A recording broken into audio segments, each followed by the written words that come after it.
24 heures après l'annonce du décret présidentiel portant prorogation du mandat des conseillers municipaux jusqu'au 29 février 2020 au sein de l'opposition au Cameroun, c'est une notification qui n'est pas une surprise. Il faut dire que nous avions déjà les prémices, n'est-ce pas, de la prorogation, suite, n'est-ce pas, au projet de loi déposé au Parlement et qui a eu l'aval des députés pour la prorogation des mandats des députés, et celui des conseillers municipaux ne pouvait pas se faire attendre. Et il faut dire que c'est juste dommage de constater que nous ne respectons pas, nous n'avons pas un certain calendrier électoral clair, transparent, qui dépend là encore d'une seule volonté, celle du chef de l'État. Si pour les militants du Rassemblement démocratique du peuple camerounais, cette décision est conforme à la légalité.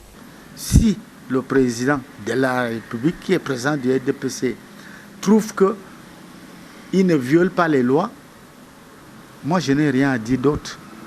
Certains magistrats municipaux issus de l'opposition révèlent l'inconfort illégitime d'une telle démarche légale. En réalité, c'est un inconfort pour le moral parce que tu n'arrives pas à te préparer convenablement. Vous vous imaginez que pour nous qui étions déjà lancés dans la campagne, ça nous donne encore un double passage parce que vous savez, la vie de l'homme politique, c'est sur le terrain. Mieux sur les raisons de cette flexibilité du mandat des élus locaux, l'acte du chef de l'État, qui à force de loi, laisse libre cours aujourd'hui à toutes les supputations.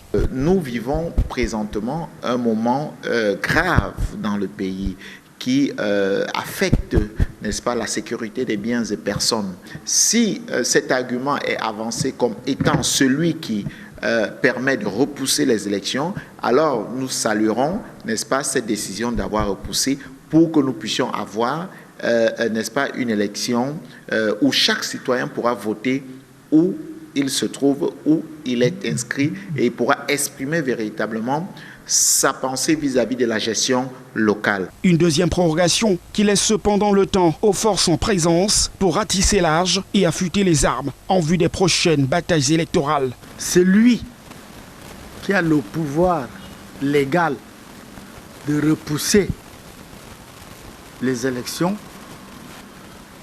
ne doit pas se priver. Il y a dans beaucoup de pays, je prends un cas de la Grande-Bretagne, comme les sondages sont assez perfectionnés là-bas, si les sondages disent que les travaillistes qui sont au pouvoir d'ici 6 mois, ce sera la chute. Mais ils anticipent, ils font des élections par anticipation. Ça, c'est des pratiques de la démocratie.